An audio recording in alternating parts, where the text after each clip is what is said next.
más sobre la Fiscalía contra los delitos de la propiedad intelectual. Vamos a iniciar. ¿Cuál es su nombre?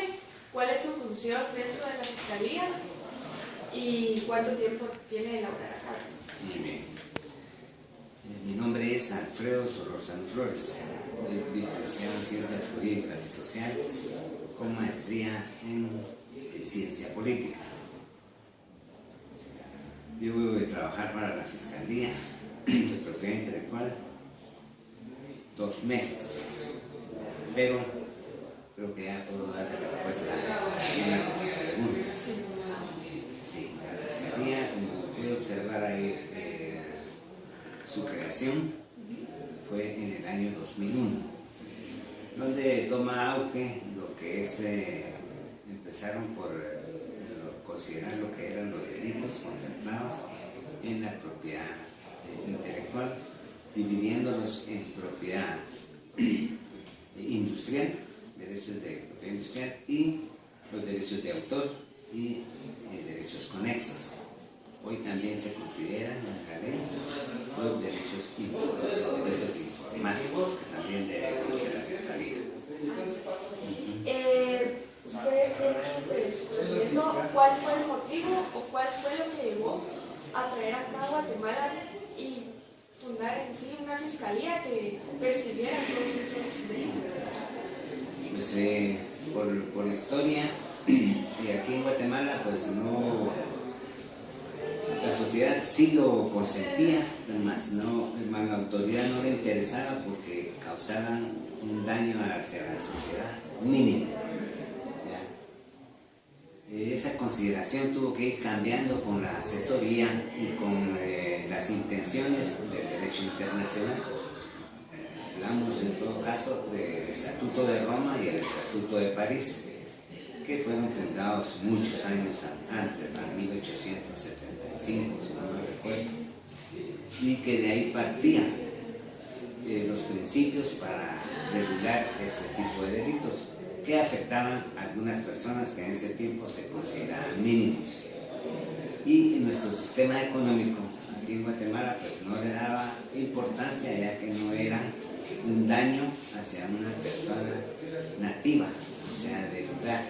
Entonces tuvo que ser a través del derecho internacional que se contemplaran los derechos para que fueran protegidos por nuestra ley. Bueno, continuando, ¿usted considera que estos casos han ido aumentando en Guatemala? ¿Ahora son más comunes que antes? ¿Cuál es su opinión?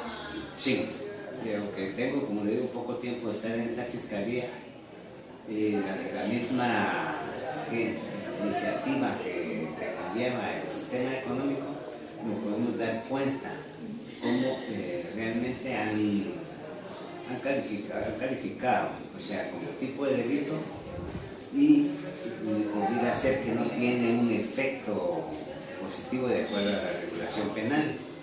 Por decirle, aquí se inició, recuerdo, esta fiscalía con tratar de ligar a un proceso o hacer justicia en cuanto a los derechos de autor de los que emitían alguna película o algún disco de música y que era una actividad común. Yo hasta usted le podría preguntar, ¿usted ha comprado discos chafas?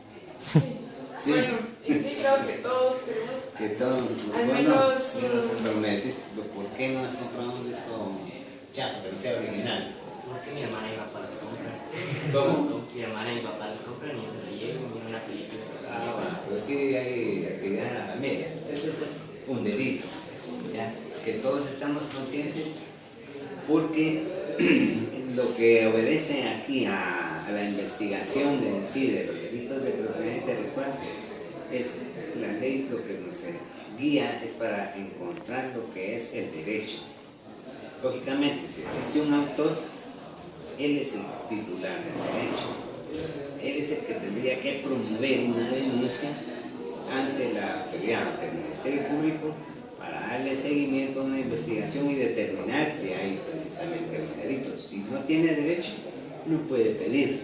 Entonces, si hablamos que si no está el titular del derecho, porque por lo regular es extranjero, hay algún representante Un representante que tiene que estar constituido, como la ley lo dice, en una asociación de gestión colectiva, ¿ya? Y que el registro de la propiedad intelectual debe de constar con toda esta información para determinar el derecho de la persona que pretenda hacerlo valer, ya sea un derecho o un derecho conexo. Gracias, licenciado. ¿Qué otras entidades públicas se relacionan o van en el transcurso del proceso cuando se lleva a cabo una demanda o un delito en contra de la propiedad intelectual? Bien, una de las primeras diligencias que podemos hacer, porque en cada uno de los delitos hay una diferente iniciativa, pero vamos a hablar de los derechos de autor. Entonces, tenemos que oficiar al registro de la propiedad intelectual como primera institución que tiene que darnos a conocer cuál es el derecho que tiene la persona para denunciar o pretender el derecho. Tenemos que tener comunicación con SAT. SAT nos envía información también si se tratara de un delito de contrabando. Entonces, por aquí entra la falsificación de las marcas, decirle zapatos. Algunas marcas de ellas son Nike, Adidas, o también el tipo de ropa que tenga su marca y que tenga un representante en Guatemala que pueda velar por el derecho que tienen estas empresas. Entonces, ya lo mencioné el registro, la SAT, debemos de contar también con una información que nos pueda brindar un SUCO. No sé si ustedes lo han oído mencionar anteriormente. Esta unidad pertenece al Ministerio de Comunicaciones, porque ellos son los que emiten una autorización para que otra persona o otra entidad pueda distribuir señal de cable. Si no te ha autorizado, registrado y pagado sus impuestos como tal, se le podría perseguir penalmente al momento de que probarse que hay una falta establecida o un delito establecido ya en nuestra ley penal. ¿Qué leyes o qué reglamentos se fundan propiedad intelectual esta fiscalía para poder ejercer su labor? Sí, tenemos la ley de derechos de autor y conexos. Tenemos la ley de propiedad industrial.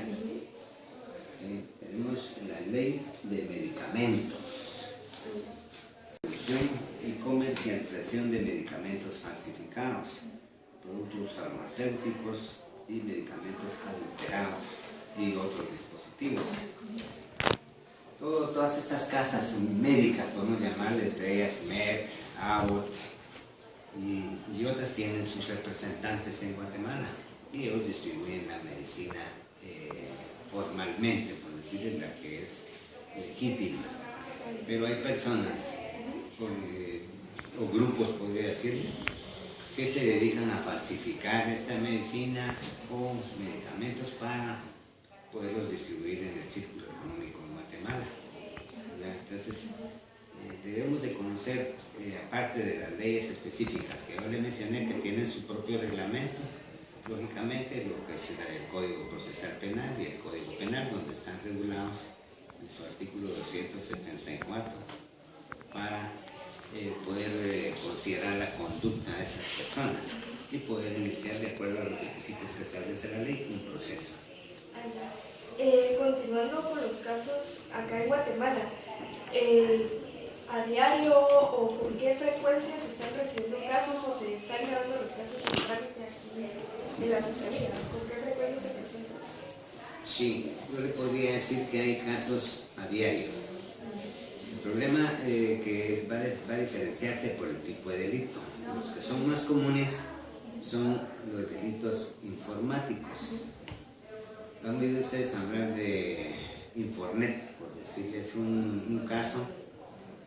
Entonces, Infornet y otras empresas se dedican a comercializar la información de personas.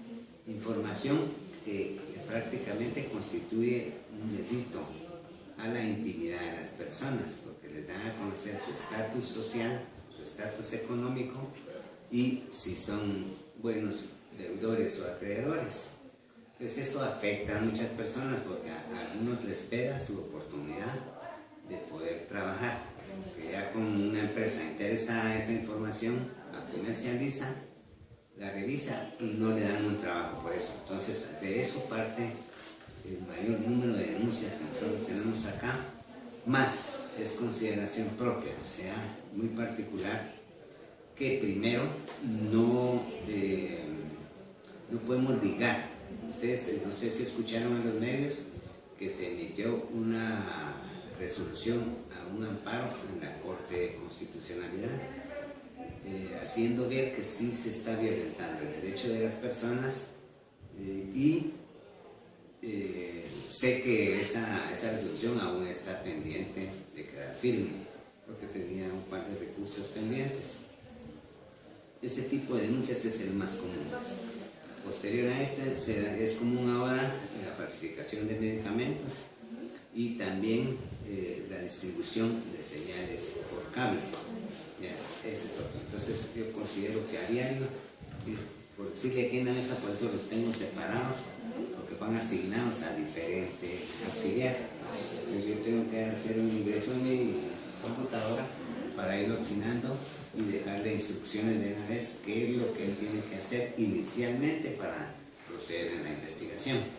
Pero sí es más común, para la respuesta en general que usted pretende, que los años anteriores. Si tiene 10 años o 13 años de funcionar esta fiscalía, ya con el conocimiento de las personas de que existe esta fiscalía, pues ya es más común recibir denuncias.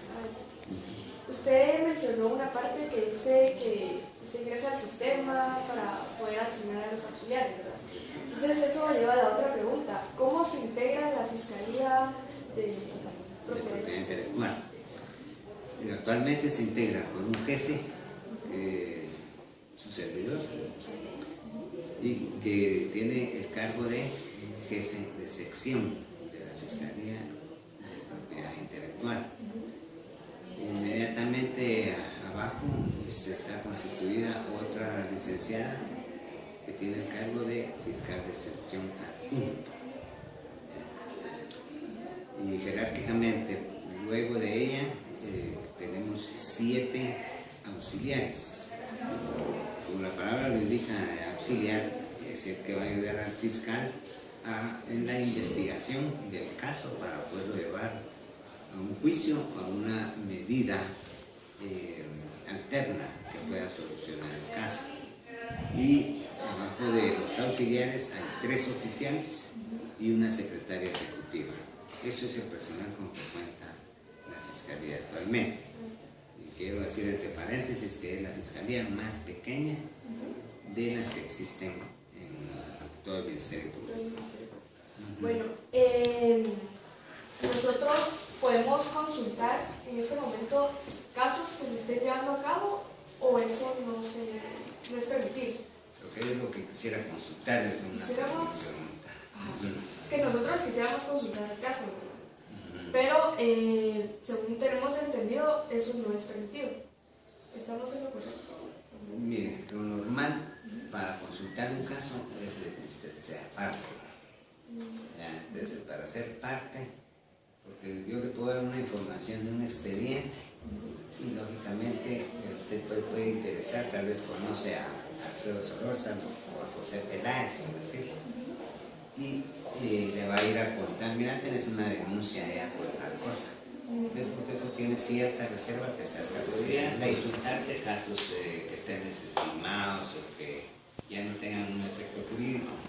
Eso se podrían conseguir y ustedes podrían ver. Los casos que estén en investigación tienen una reserva y se faculta según la ley a que esté personado, que puede ser un abogado, que represente a determinada persona o la persona interesada en sí. A ellos se les puede mostrar muchos casos que estén en investigación. Gracias, licenciado. Ahora continuando, ¿existe algún tribunal especializado para los casos que se van de propiedad intelectual? Actualmente no. No. Nosotros jurisdiccionamos y tenemos jurisdicción o competencia, en toda la República.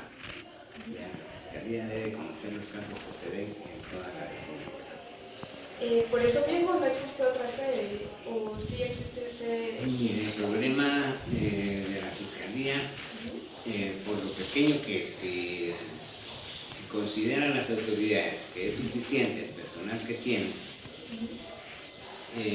no tiene la intención de crear otra en otro lugar, ya, por decirle, por la naturaleza de los delitos. Según criterio de las autoridades del Ministerio Público, a mí me favorecería que hubiese otra fiscalía en Puerto Barrios y otra en Puerto de San José. ¿Por qué? Porque cuando nos viene información de una denuncia de contenedores que traen mercadería falsa, tenemos que constituirnos ahí. Ya, y si me sale un contenedor en Puerto Barrios y uno en San José, solo ahí me tengo que llevar por lo menos 4 auxiliares de los 7 que tengo. Ya.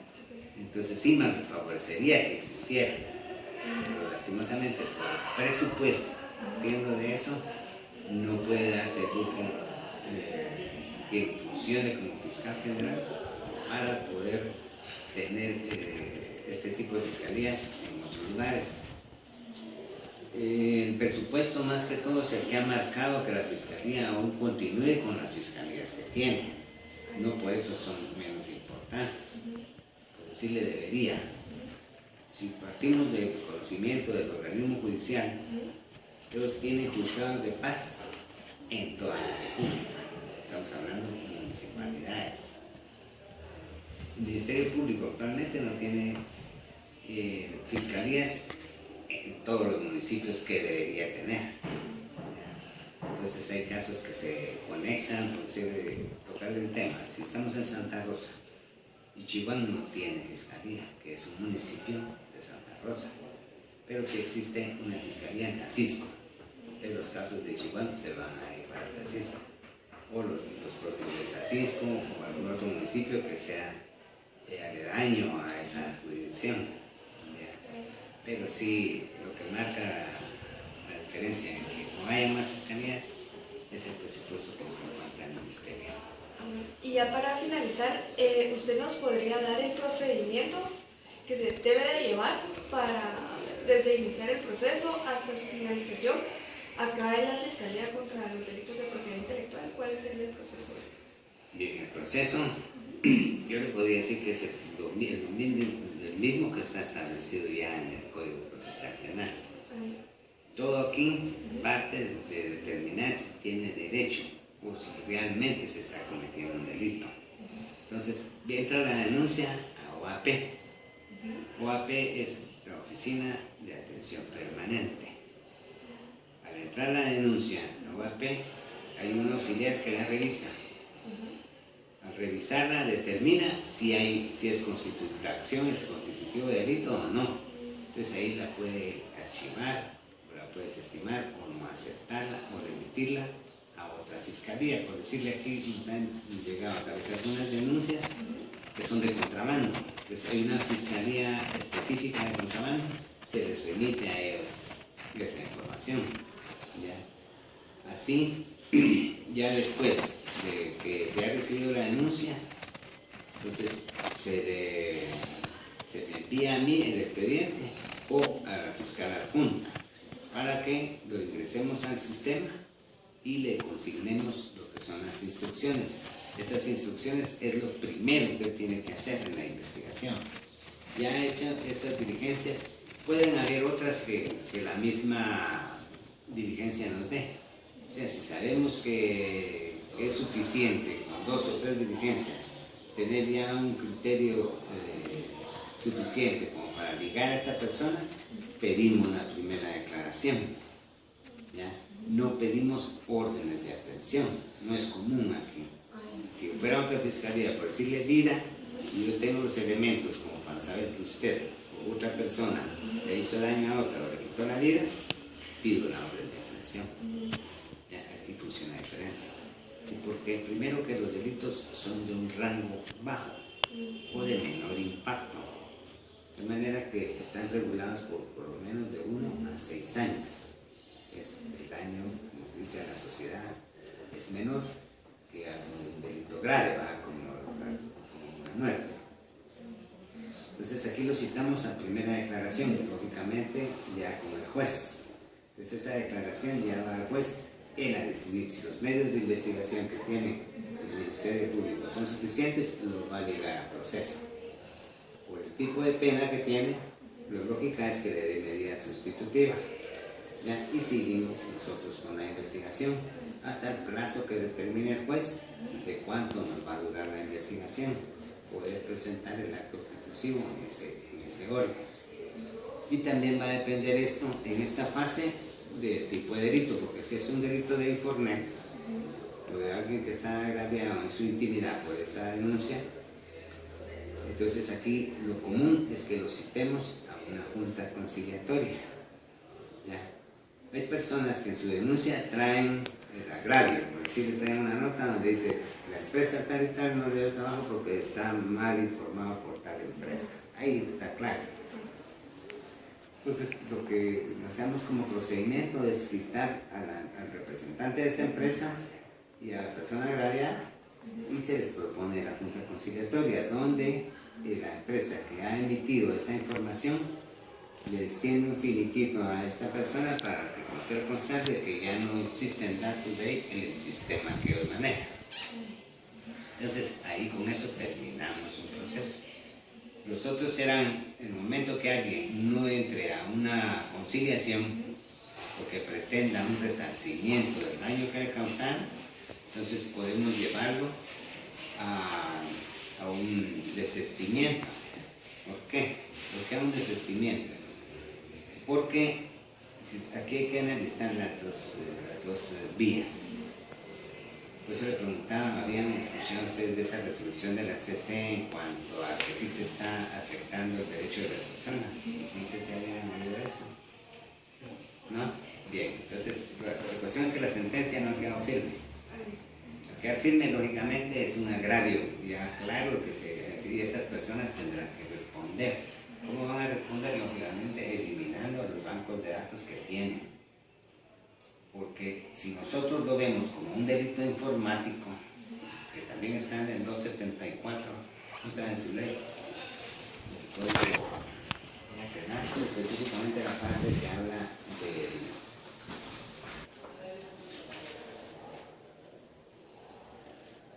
274D, y después de lo que dice. Se impondrá prisión de 6 meses a 4 años y multa de 200.000 quetzales al que creare. ¿Cuál es el verbo rector ahí? Crear. Bien. ¿Cómo podría comprobarse si Infornet es el que crea la base de datos? Viendo su sistema, si hay un programa Dime. de base de datos. Tendría, por decirte que yo como MP, podría pedirle al juez una orden de allanamiento y de inspección a las computadoras de esa empresa. Y si ellos lo tienen, ahí lo tienen, está bien. Pero por eso voy al verbo rector, crear. ¿Cómo sé yo que él lo cree?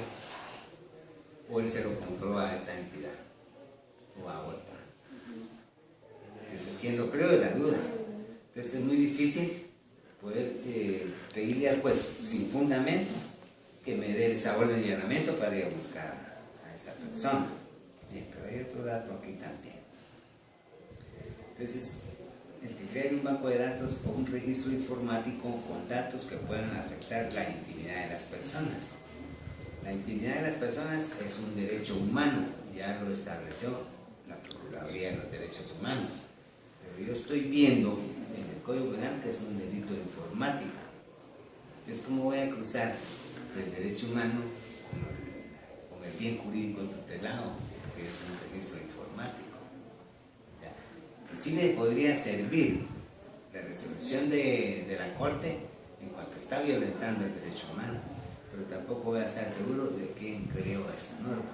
Por eso les explicaba, cuando es un caso de este tipo, buscamos una conciliación con las partes, que es la empresa y la persona agraviada, y que no aparezcan sus datos. Pero hay personas que se quieren aprovechar del Ministerio Público y ellos no aceptan esa conciliación. Lo que quieren es un resarcimiento económico. Entonces hay personas que no trabajan, que quieren pedir aquí 2 millones o 3 millones por el daño que se les causó. Entonces también se salen de los parámetros normales. Y un juez normalmente resuelve al daño causado. ¿Ya? Es cierto, digo por experiencia que tú debes trabajar en la vida y les puedo decir, la vida tiene precio o no. No lo podemos cuantificar, aunque sí vale mucho, ya que nuestro mismo Código Penal establece como un bien jurídico tutelado principal.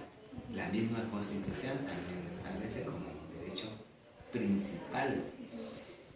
Entonces, si no tiene valor, ¿cuánto puedo pedir por un hermano fallecido que lo mató otra persona? Si entramos a la fase del resarcimiento. Sí, como digo, bueno, primero que el agraviado tiene que acreditar cuánto perdió por la muerte de su hermano y lo tiene que documentar. Entonces, lógicamente va a presentar facturas. Yo no le voy a decir al juez, mire, mi hermano costaba 100.000 o 1.000.000, ¿ya? Sino cuánto, el valor que hacen los jueces es cuánto gastó en su entierro o cuánto gastó en medicina, si es que quedó herido antes de morir y tantos otros detalles. Eso es lo que valoran. Idealmente debería valorarse en la capacidad económica de las personas. Porque yo no le puedo pedir a usted, como estudiante, que le pague 100.000 quetzales. ¿Tendría usted para pagar? No, entonces en base a eso creo que el juez debería resolver. Antes, o yo conocía en otros departamentos que el tribunal tenía un trabajador social y él hacía estudios socioeconómicos, lógicamente para determinar la capacidad de las personas y en base a eso él iba a emitir una sentencia. Entonces también, como te digo, entonces yo no puedo agarrar un expediente o tomar un expediente y decir, bueno, como no hubo conciliación, lo voy a archivar aquí y ahí que duerma el sueño de los justos. Hay que darle una salida. Y si lo voy a ir a presentar al juez un problema que él tampoco me va a ir a resolver, lo voy a desestimar. Ya desestimado, la parte agraviada, que serían las personas que han sacado la información, tienen derecho a oponerse, pero ante un juez, lo que lógicamente les va a resultar en un gasto, ya, un valor económico, que ellos van a decir si lo van a ir a pagar, porque tienen que contratar abogado, etcétera, etcétera. Entonces, para mí sí conviene que las partes entren en una conciliación y se termine el problema y el otro en su momento pueda conseguir trabajo, ¿verdad? Y eso en base a nuestro sistema social, cuál es el factor económico que predomina. Hay mucha gente que no puede conseguir trabajo por eso, pero que si llegan a un acuerdo posiblemente lo consigan más adelante.